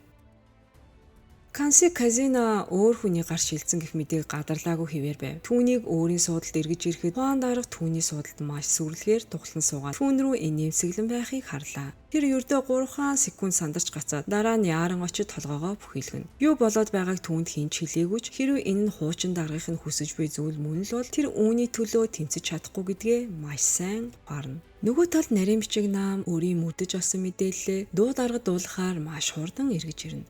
Олон жилийн өмнө Өмнөд Солонгосын тагнуулч эх орносоо урвсан баримтыг агуулсан флаш дискний төлөө Өмнөд болон Умард Солонгосын тагнуулчид тэмцэлдэж байж. Дуу дарга Өмнөд Солонгосын тагнуулч нь хомьёо, харин Умард Солонгосын тагнуулч нь дурсамжаа алдсан жисүүн байж таарлаа хэмээн дүгнэн. Тэд хоёулаа хаан үүнийг анилж байв. Ийм тохиолдолд эх орносоо урвсан өнөөх нууц тагнуулч нь өөр хинч биш хаан өвгөн өөрөө байж таарлаа. Энэ бол үнэхээр түүний амь насыг нь таслах үхлийн аюултай туйлын сул тал байв. Дуу дарга маш их догдолж өнөөх флаш дискийг хайж олох өрсөлдөөн шууд нэгтгэхээр шийднэ. Буцаад Конг, Бимон, Жисүүн нарын гурвал дээр ирцгээе. Бимон шүүгийг нээж дохио илрүүлэгчийг гаргаж авахыг хараад Жисүүн хүзрөө дэлгэх цаг нь болсон гэдгийг мэдэрнэ. Тэрээр нөгөө хоёртоо зориулж дахианы шил хийж өгөхөөр санаачлаг гаргана. Өнөө хоёр нь ч үүч бодлого шүлийг маш хурдан хуурайлж дахианы махны шаржгансан чанартайг нь болон шүлнийх нь амттай чихэрлэхийг нь магтангаа идэж суув. Гэвч өрдөө 5 минутын дараа тэдний толгой гинэт эргэж нүднийх нь хараа бүрэлзэж эхэлнэ. Энэ мөчөд Жисүүн өөрийн ердийн гинэн зөөлөн царайгаа тэр чигт нь хаяж нөгөө хоёрыг ухаан алдан унамгц тэрээр дохио илрүүлэгчийг аваад машинаар давхин одно. Замын хажууд отож байсан алуурчид энэ боломжийг ашиглан түүнийг даглаа. Хэдий хэрийн хугацаа өнгөрснийг мэдэхгүй ч Конг болон түүний дүү эцэст нь нэг юм ухаан орж сэрнэ. Тэд сая л өөрсдөө одоо хүртэл хууртаж явсан туйлын тэнгүүд байснаа маш гашуунаар ухаарлаа. Одоо машингүй болсон тэд түүний араас яаж хөөх вүлээ. Тэгтэл Тэнгэр бурхан тэдний залбирлыг сонссон мэт тэдэн лүү шууд нэгэн машин илгээнэ. Энэ үе Жисүүн толгод дээр гарчихсан байх бөгөөд дохио илрүүлэгчийг асаах мөчтөө. Энэ нь зүгээр л тоглоом байсныг нь олж мэдэв. Гинэт түүний ард хомьёо болон нөгөө хоёр нь гараад ирчихв. Хомьёоны гар чинхэн илрүүлэгч байлаа. Жисүүний барьж байсан өнөөх тоглоом машин дотор байршил тогтоогч нуусан байсан тул хомьёо тийшээ яаж очихоо маш сайн мэдэж байв.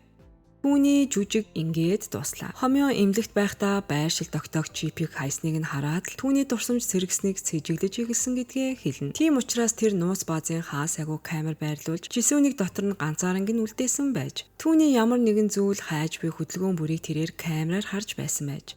Яг энэ үед тэрээр гинэт түнд хамтран ажиллах санал тавина. Тэд флаш дискийг авахд хомьёоны талд зөвхөн хаан өвгний гэмт хэргийн нотлох баримтууд л хэрэгтэй байлаа. Харин хаан өвгний өнөөх нууц санхүүжилтийн хамаг хөрөнгийг хомьёо Жисүүнд тэр чигт нь үлдээхэд бэлэнгэв. Сайхан сонсогдож байна уу? Түүнийг эрхцүүлэн тэнэглэж байх яг тэр мөчөд хаанаас ч юм бэ 3 алуурчин гинэт гарч ирэх бөгөөд тэд мөн флаш дискний эрэлт нэгдхийг хүсэж байлаа. Одоо Жисүүнд 2 сонголт байна. Нэг нь ганцаараа тулалдах, нөгөө нь хомьёоны 3 хүнтэй багтаа хамтрах явдал байв. Урт хугацаанд маш нухацтай бодсны эцэст тэрээр эцэст нь тулааныг эхлүүл дуу даргын гар хөлийг нэг нүд эрэмхийн зуур тэр дороо устгаж орхино. Хэргийн газрыг цэвэрсний дараахан утсан дуугарлаа. Дэлгэцээр Хуан гэсэн нэр гарч ирэх бөгөөд энэ нь дуу даргыг тэр дороо ухаанаа алдтал сандаргана. Тэрээр мөрөө бүрэн баллахын тулд туслахтаа тэний хоорондох хамаг дуудлагын түүх болон зурвсуудыг системээс бүрмөсөн устгахыг сандарна тушаана. Түүнтэй хамт байсан туслахууд үүнийг хараад маш их сонирхож хуучин дарга нь яагаад гинэ 180 градус эргэж тэнгэрийн нийслэл багийнхантай хүчээ нэгтгэх болсныг шаардан асуув. Энэхүү эмх замраагүй байдлын дундуур дуу дарга толгоо нь яг хагарах гэж байгааг хэлээд байдлыг улам хүндрүүлэхин тулд хинч дахин асуулт асуухыг нь хориглов. 10 жилийн туршлага алга болсон өнөөх маш чухал зүйл үнэндээ Барби хүүгэлдэн толгой дотор маш ухаалгаар нуугдсан байж таарлаа. Хомьёо бол зөвхөн хаан үгнийг торны цаан суулгах нотлох баримт бүхий флаш диск л хэрэгтэй байв. Дашрамт хэлэхэд дотор нь мөн Жисүүний үхэн хатан ангуучилж байсан өнөөх нандин сувдаж бас байлаа. Гэвч тэрээр маш сонор сэрэмжтэй хурц байлаа. Тэрээр нөгөө залууг сувдаа шүүрч аваад агаарт уусга мэт алга болохыг гэдгээс айж байв. Тиймээс тэр өнөөх зүйлийг барьцааны хэрэгсэл болгон өөртөө үлдээхээр шийдэж хамаг олзыг зөвхөн ажил бүрэн дуусны дараа л хуваах болно гэж хэлнэ. Ингээд багийнхан өнөөх флаш дискэнд ямар аимшигтай нууц нуугдж байгааг харахаар бааз руугаа буцхаас өөр аргагүй болов. Асуудал нь энэхүү флаш диск нь бүтэн 13 тэмдэгтээс бүрдсэн. Маш хүнд нууц зүгээр цоожлогдсон байв. Мэдээллийн технологийн мэрэгжилтэн хакер Бимё үүнийг тайлах ажлыг авсан ч энэ хэрэг маш их эзэгтэй бөгөөд баггүй хугацаа шаардагдах болно гэдгийг урьдчилан анхааруулна. Тэгээд түүнийг системтэй оролдож нууц үгийг тайлахыг хичээж байх. Яг тэр мөчид систем шууд умард солонгос руу холболтын дохио илгээж эхлэх нь тэр. Нөгөө талд умард солонгосын тагнуулж холболтын дохиог барьж аван арал дээр байршлыг тогтоосноо дарагдаа яаралтай илтгэнэ. Тэгээд хамаг зүйлээ баглаад байг тэр дороо намнахаар явах зөвшөөрөл хүслээ. Энэ хооронд хөгшин үнэн хаан өвгөн ганцхан нэр дэвшигч нь өөрөө учраас хотын даргын суудал баталгаатай миний химэн цээж эдэлдэн туйлын их цантаа сууж байлаа. Тэр бүр хүч хэрэглэн арлыг бүр мөсөн цэвэрлэхээр хувилдаж байв. Эсэргүүцсэн эсвэл хариу тэмцсэн хэн бүхнийг ямар ч мөргүүгээр алга болохоор төлөвлөнө. Түүнийг ийхүү өдрийн бодолдоо төөрөн мөрөөдөж байх хооронд туслахууд нь гүн орж ирээд умар солонгосын тал алдагдсан эзүүлсийн байршлыг хэдийнэ олж мэдсэн талаар шуурхаа мэдээлв. Үүнийг сонсоод хаан туйлын их баярлаж маргааш дээд зэрэглэлийн гангструудын яаралтаа уулзалт зарлаж зэвсэгсхийг тушаана. Үйл явдал буцаад мана сайн залуус руу шилжлээ. Хуучин нуучин илэрсэн тул багийнхаа азаа үзэж байршлаас ойлгохоор нүн. Шинэ газартаа залуу хүү Бимон гар утас гарнаасаа салахгүй компьютертоо дахин наалдаж суув. Тэр хакертаж чадаж байсан ч Жисүний өмнө анхааруулж байсанчлан энэ аппликейшнийг умар солонгосын хамгийн шилдэг суу тухаантнууд кодолсон тул үнэхээр хүнд тэмцэл байлаа. Нөгөө талд орон арлын оршин суугчид босгод бэлэн болж байгаа тухай асар олон зурус хүлээн авнаа. Хорлонд хан хотын дарга болохыг хинж төвчж чадахгүй байсан тул иргэд 3 хоногийн дараа түүнийг арал дээр хүл тавимагц нь отож байгаад эсэргүүцлийн жигсаал хийхээр шийджээ. Орон хүмүүсийг биеэ барьж хүлэцтэй байхыг чадах чинээгээрээ зөвлөнө. Гэвч яг одоо нөхцөл байдал яг л тесрэгэд бэлэн болсон. Даралтын тогоо шиг л байлаа. Иргэд түүний үгийг нэг жихээрээ оруулаад нөгөө жихээрээ гаргаж эцсийг нь хүртэл үзэлцгээр эрс шийджээ. Төлөвлөгөөний дагуу хан хамаг өндөр албан тушаалтнууд болон умард солонгосын тагнуулчийг цуглуулад үүмэн таригчдын баглаа зургийг шидэж тэднийг тэр даруй бурхны оронд илгээхийг тулхан шаарднаа. Тэрээр хэрв 10 жилийн өмнөх өнөөх эд зүйлийг буцааж авахгүй бол туслахуудынх нь амнаас ч бас аюулд орно гэж сүрдүүлв. Ерөнхийдөө тэр тэднийг ямар ч үнээр хамаагүй хамаг төлөвлөгөөгөө амжилттай дуусгахыг албадаж байв. Гэвч уулзалтын дараахан дуу дарга Хуан даргыг чимээгүй буланд нууцаар дагуулan очиж маш том төлөвлөгөө шивнэн. Энэхүү с ิจ гтэй хөдөлгөөнд умар солонгосын тагнуулчийн бүрэгдийнхэн шиг хурц нүднээс мултарч чадсангүй. Тэрээр хүмүүсээ илгээн тэднийг зочид буудал хүртэл нууцаар дагуулж яриаг нь тагнахыг тушаав. Дуу дарга Хуан даргад хаан өвгний араас нь хутгалахыг ятгаж байж таардлаа шүү. Маш сонирхолтой нь Хуан дарга хаан өвгөнд олон жилийн турш хорсож өшөө санаж явсан нэгэн байв. Тэрээр зүгээр л өөрийн даргыгаа эргүүлээд хазах өдрийг хүлээж дуулууртаа жаахан хоньны дүрсгэж байсан аж. Яг энэ үед орон хомьёон дуцтаж 3 хоногийн дараа иргэд хэрхэн босох гэж буй байлдааны төлөвлөгөөг шинжилэн дуулгав. Үүнийг сонсоод тэрээр жинхэнэ гэрийн эзэн шиг бат цогсож ихнэрээ тайвшруулад гадаа байгаа хамаг заван хэргийг өөрөө шийдэж чадах тул эсэргүүцлийн жагсаалд огт оролцож болохгүй гэж хатуу анхааруулна. Үгийг нь сонссны дараа эхнэр нь гэртээ байгаа жаахан хүн аавыгаа маш их санаж байгааг аяархан сануулхаа мартсангүй. Буцаад хакерийн ажил руугаа шилжээ. Бимоны систем зүгээр тасралтгүй эргэлзээр дуусахгүй байснаа багийнхны хамаг ирч хүчийг барж тэднийг бүр мөсөн мухардуулж орхино. Яг тэр мөчөд Конг хуучин дарган суллагдаад өөрийг нь ярилцахаар дуудаж буй шуурхаа мэдээг хүлээн авна. Тэр дүүгээ дагуулan дарагтайгаа уулзахаар яарна. Гэвч хөгшин үнэг тэднийг хомьёонтой нууцаар хамтран ажиллаж байгааг хэдийнэ ухаж мэдээд хүлээж байсныг хэн мэдэх вүлээ. Тэр тэдний энэхүү уралтанд өшөө санаж уурлахыг ч тоосонгүй. Тэрээр хүзрөө шууд ил гаргаж ганцхан эцсийн нөхцөл тавина. 10 жилийн өмнөх өнөөх алдагдсан эд зүйлийг буцааж авахыг хүсв. Хэрв тэд татгалзвал үүнийг жинхэнэ эх орносоо урвсан хэрэг гэж үзээд тэр хоёрыг хоёулангийн газрын хөрснөөс арчих болно гэв. Асар хүн дарамтыг мэдэрсэн өнөөх хоёр залуу хомьёонтой зөвлөлтгөөр яаран эргэж ирлээ. Хуан энэ хэрэгт буруу дүрхийг хүсэж байгааг сонсоод хомьёо үүнийг шууд л даслан зогсооно. Тэрээр энэ хоёрыг яаж юм гинэн байж өөрсдийг нь араас нь хутгалдаг дарга тийм амархан итгэж чадаж байна хэмээн гайхна. Ойролцоо зогсож байсан жисэн байдлыг мөннийг бүрчлэн тайлбарлаж Хуан дарга үнэндээ зөвхөн өнөөх флаш дискэнд л шунаж байгаа. Өөрийн хүссэн зүйлээ авмагцаа тэдний бүгдийг нь хүсэр хаяж золиослох болно гэдгийг хэлв. Гэвч манай хоёрын тархийг хэдийнэ бүрмс угаачсан байсан тул тэд хуучин даргыгаа үхэн хатан өмөрч түүнийг хизээж хин нэгнийг араас нь хутгалах төрлийн хүн биш хэмээн андгаа тавиад зүтгэн. Тэр хоёрын ийм зөрөөд муухар загнаж байгааг хараад хомьёо маш их бухимдаж хэрв ийм бодолтой байгаа бол хамаг ямаа баглаад хүнсний дэлгүүрээ ажилуулахаар буц хэмээн хөөж гарав. Үүнд нь маш их гомцсон Конг уурсаж энэ төслөөс албан ёсоор гарч байгаагаа зарлаад яг тэр мөчөд хаалга савн одлоо. Юмян түүнийг дохоор араас нь яаран гүөх боловч тэрээр түүнийг түлхэж орхилоо. Тэр хэнийг сонсохыг хүссэнгүй. Бүх зүйлийг нухацтай эргүүлэн бодоход түүн чимээгүй орчин хэрэгтэй байлаа. Манай багийнхан дундаа ийхүү үл ойлголцож байх хооронд умар солонгосын залуус хэдийнэ Жисүний гэрийг мөрдөн олсон байлаа.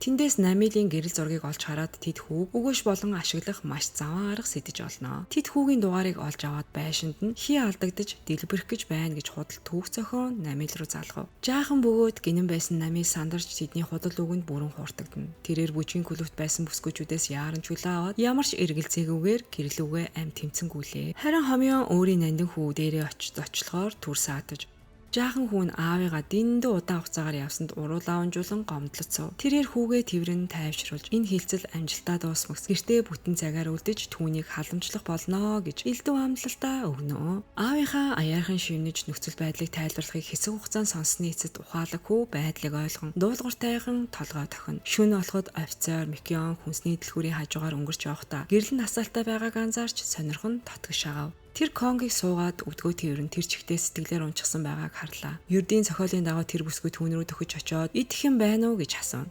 Дэлгүүр хаагдаад баггүй хугацаа өнгөрч тоосон дарагдсан байсан тул Конг ердөө хитгэн уут бэлэн гомл гаргаж өгч чадав.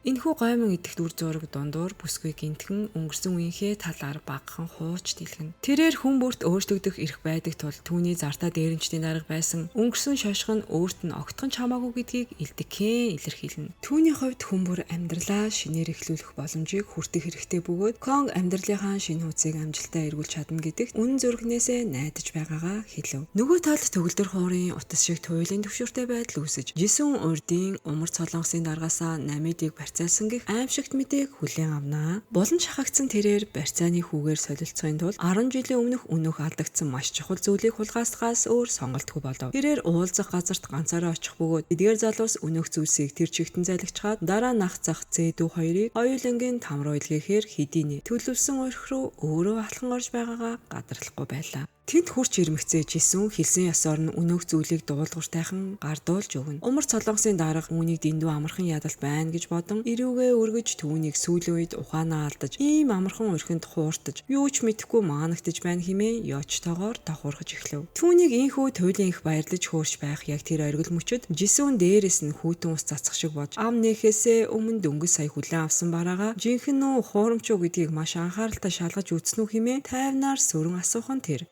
өөрийнх нь бахархал хүнд цохилт өгсөнд галзууртлаа ууралсан дарга ирчүүддээ хашгирч түүнийг хэсэг хэсгээр нь дасчиж хаяхыг тушаав. Олуула байсан дээрэмчдийн өмнө ганцаараа үлдсэн тэрээр маш хурдан хугацааны хүнд цохилтууд авч ялагдах тал руугаа шилжиж байв.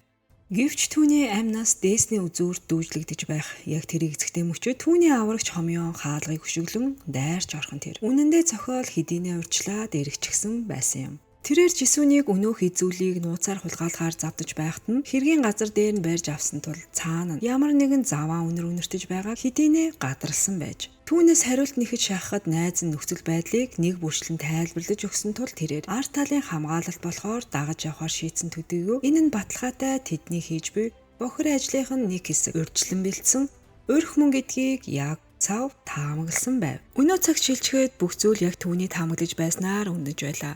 Догшин ширүүн дайрч буй умар цолонгосын туслахуудын өмнө зогсож байхдаа хомёо хинээс ч айхгүй байгаагаа чангаа зарлаж хөвшин жүг болон түүний хамаг хог шаар шиг дагагчдыг тэр чигт нь нухчин дарахаа андгайлж гарнаа. Жисэн ханцууга шамлан хуучин даргаа өгтлэн нүдэж үнэмлэхүү жинхэнэ ялалтыг байгуулна. Мэдээж хэрэг түүнийг яг ирч хүчээр дүрлэлцэж байх үед цагдаа нар үүмэнийг зогсохоор гинэт гарч ирэх бөгөөд энэ нь нөгөө хуучин даргаыг тэндээс цугтахаас өөр аргагүй түргэнэ. Гэвч хомёоны хурдан сэтгэсний ачаар бимоо хэдийнэ өнөөх залууг дагаж цаана юу сэдэж төлөвлөд байгааг нь мөрдөхөөр араас нь сүүдэр шиг дагсан байлаа. Намилыг аварсныхаа дараа жисэн одоо хорвоо ертөнцийг аврахаар явах шаардлагатай болно. Тиймээс тэр өөрийн хайртай алтан дүүгээ багийнхаа халамжинд даатгаад үлдээн. Явхаасаа өмнө тэрээр намил таандан хэрв өөрийгөө хамгаалж чадах хатуужилтай хүн мөн л юм бол элдв зүйл санаа зовоод хэрэггүй гэж хэлүүлэхээ мартсангүй. Энэ асуудлыг шийдснийхээ дараа манай залуу үндсэн бааз руугаа чиглэн одно. Бимо ирэх үед багийнхан албан ёсоор бүрэн бүрэлдэхүүнээрээ цугларлаа. Гэвч жинхэнэ гинтийн эргэлт 180 градус өөрчлөгдсөн явдал байлаа. Тэрээр дотроо маш нухацтай бодсны эцэст эндээ үлдэж баатарлаг үйлс бүтээхээр шийдснээ зарлах бөгөөд багийнхан толгой дараалан дараагийн алхмаа төлөвлөж эхэлнэ. Нөгөө талд мөрдөгч бүсгийн араас хуучин даргийнх нь гар хөл болсон мөрдөгчд сүүдэр шиг уйгууд агсаар л байв. Гэвч тэдгээр залуусын хувьд туйлын харамсалтай явдал болсон. Хэн нэгэн хэдийнэ тэдний машины дугуй хөндлөн хэрчээд хайчихсан байлаа.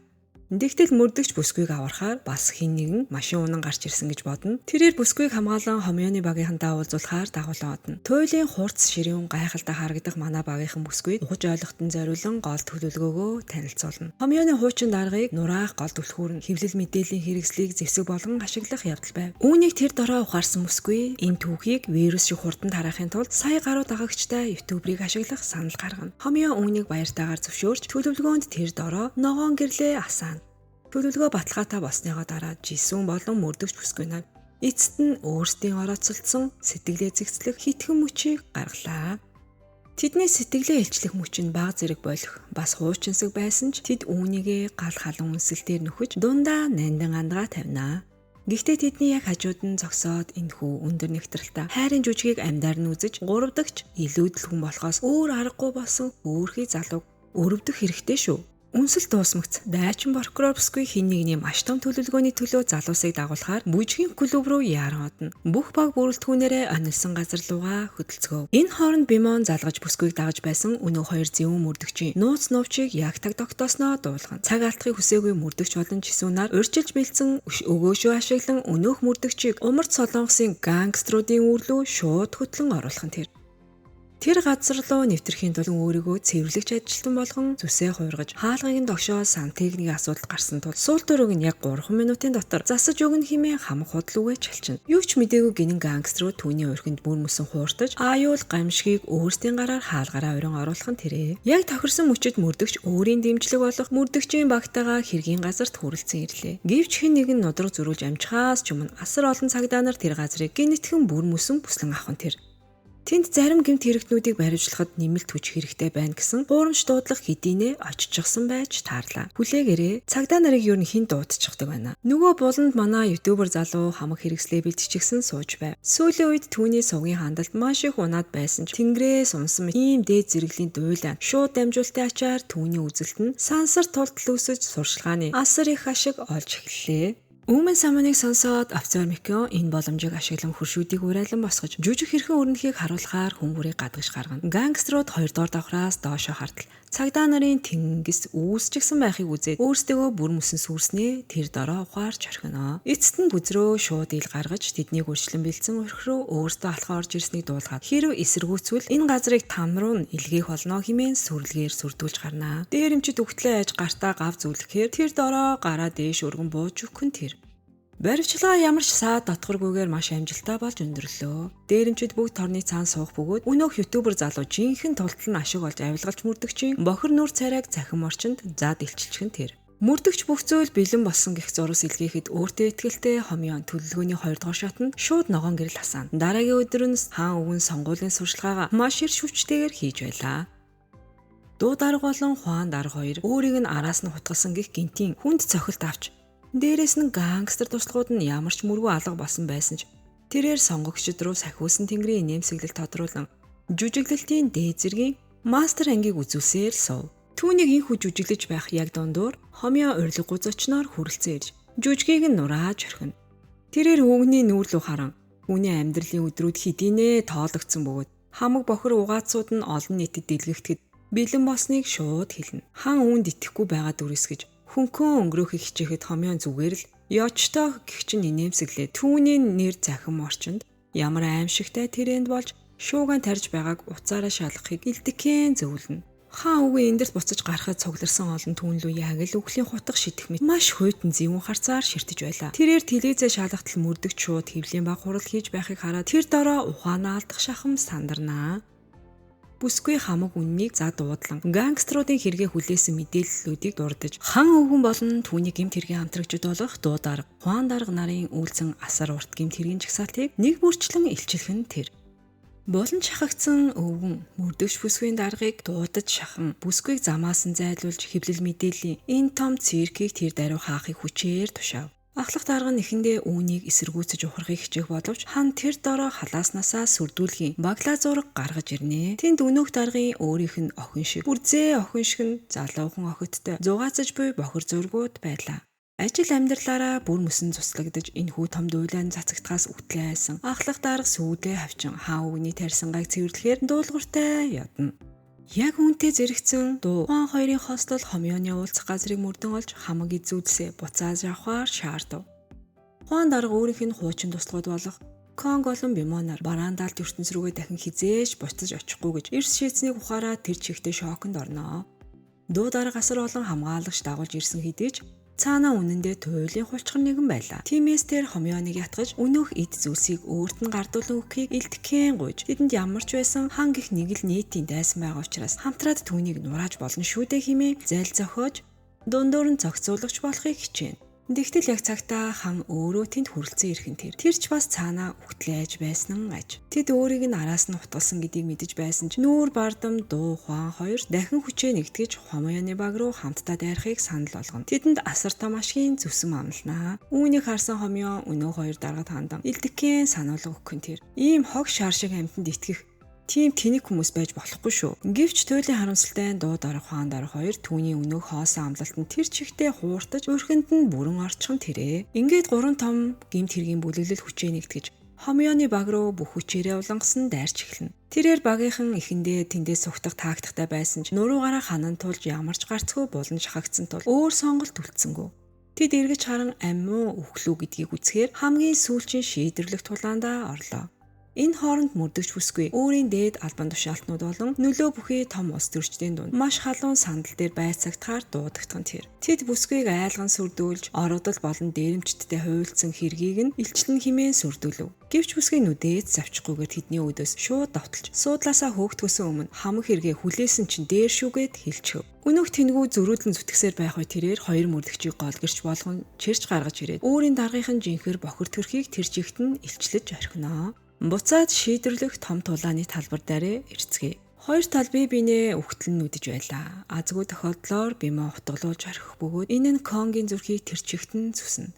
Багийнхан ухрангаа замаа засахыг хичээгч дээрэмчид тэдний араас цуурай амтахсаар л байв. Ямар ч аргагүй болсон жисүүн Конг хомьёонаар цус тэцсийн тулаандаа бэлтэн. Тэгтэл хаанаас ч юм бэ? Парадайзын босс өөрийн дүү болон булчинлаг бие хамгаалагчдын багийн хамт гинтгэн хүрээд ирхэн тэр. Дуу даргын чалчих чанга дуунаас залхсан Парадайзын босс зүгээр л өөрийн сэтгэл ханамжийн төлөө ирчүүддээ шууд дайрч тэднийг бут нэргэх тушаал өгөхөн тэрэ. Энэхүү эмх замраагүй байдлыг ашиглан Конгийн багийнхан тэндээс яаран цухтаж чаднаа. Хомьёоны баг арай илүү хол мултармагцаа хамгийн сүүлчийн босс болох гурвалтаа шууд нүүр тулхан тэр. Хан болон дуу дарга Хуан дарганаар тэдний хүлээж байлаа. Өвгөн Парадайзын боссыг хармагцаа занал хийсэн өнгөөр архирч эхэлнэ. Босс тэр дороо хулчгар зан гаргаж түүний хамаг баг бүрэлдэхүүн тэндээс шууд ухран цогтчихон тэрэ.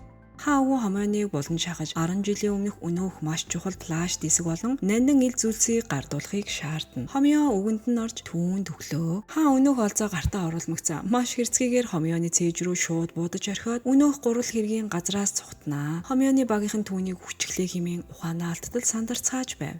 Мөрдөгч бүсгүй хэргийн газарт яаран гүйж ирэх үед муу залуус эдинээ холдон отсон байлаа. Гэвч бурхны авралаар хомьёо үргэлж нэг алхмын урд байдаг нэгэн байв. Тэрээр хувцсныхаа цаан сум нэвтэрдгүй хантааз нууцаар өмсөн байсан тул амьд үлдэж чаджээ. Мэдээ цээжиндээ сумын цохилт авах нь үхтлээ өвтгөн тодорхой. Тэдний айцгүй удирдагч хөл дээрээ босхийг хараад багийнхан хамаг төгшөрөө артаа орхин уужуу амьсгаа авч хамтдаа тэндээс хөдөлцгөөхөн тэр. Тэр шөнө хожуу хаан өвгөн баярлсандаа хөөрөн өнөөх малааш дискийг компьютертаа заалгаж олзоо шалгана. Гэвч түүнийг маш том гинтийн бэлэг хүлээж байлаа. Уг диск дээр ямар ч төрлийн нууц баримт байсангүй. Тэнд зөвхөн түүний хүүгийн үзэх туртай Kamen Rider Super Battery-ийн видео бичлэгүүд л дүүрэн байхан тэр. Үргэлж маш нарийн нямба байдлаараа бахархдаг байсан өвгөн өөрийгөө яг л хүүгэлдээ тоглоом шиг хуурцнаа ухаарад ухаанаа алдан гал зурх шахан муурлнаа. Эцэст нь хан болон түүний хамаг гэмт хэргийн бүлэглэл баривчлагдаж тэдний үйлцэн хамаг бохир бусармаг хэрэгүүд олон нийтийн нүдэн дээр заад ил гархан тэрэ. Хэдийгээр жинхэнэ флаш дискэн дотор яг ямар нотлох баримт байсан нь Canon-ы төгсгөл хүртэл хизээч ил тод ишлэгдээгүй ч гэлээ. Шударгаас эцэст нь ялах болно. Харин хомьёоны багийнхны хувьд түүний ресторан нь үйлшүүлэгч дээр дүрж хүн бүрийн царайнд баясал тодрон яг л нэг том жаргалтай гэр бүл шиг амьдралынхаа хамгийн сайхан мөчүүдийг өнгөрүүлцгээв. Мөнөөх бүжгийн клубч далд ертөнцийн бараан төрхөө бүр мөсөнгээж албан ёсоор хууль ёсны хүмүүсийн цугларч цагийг чөлөөтэй өнгөрүүлдэг жирийн нэгэн соёлтой газар болон өөрчлөгдөнө. Хүн бүр өөрсдийн мөрөөдлөөрөө амьдарч эхэлжээ. Жисүүн болон түүний залуус маш амжилттай мандаж мөрдөгч бүсгүй эцэст нь нэг юм жинхэнэ амар амгаланг олж аавна. Мэдээж хэрэг Конг болон офицер Микэн хоёрын хайрын хөлөг онгоц албан ёсоор замдаа гарсан юм. Тэр хоёр хүнсний дэлгүүрээ дүү Бимонтойгоо хамт үргэлжлүүлэн ажиллахаар шийднэ. Энэ бол сайн залуусын хувьд үнэхээр сэтгэл ханамжтай, амар сайхандаа жаргасан төгсгөл байсан бол гэмт хэрэгтнүүд яг хүртэх ёстой шийтгэлээ амссан юм. За ингээд 2026 оны шилдэг бүтээл 50 наснуудын даалгавар цувралын маань сүүлчийн анги инхүү өндөрлөлөө. Хөгшинч гэсэн ясаа харуулж хороог аварсан манай супер ах нарын түүх тань таалагдсан гэдэгт итгэлтэй байна. Хэрв танд энэхүү бүтээл таалагдсан бол бичлэгтээ лайк дарж суугтаа, subscribe хийгээд хонхаасахаа мартаоцай. Сэтгэлд хэсэгт киноны хамгийн гоё хэсгийг бичээрэй. Дараагийн дуулианд цоошин киноны таймер тун удахгүй иргэн уулзцаая. Үзсэн та бүхэндээ баярлалаа. Түр баяртай үзэгчдээ Жин Тайм байлаа.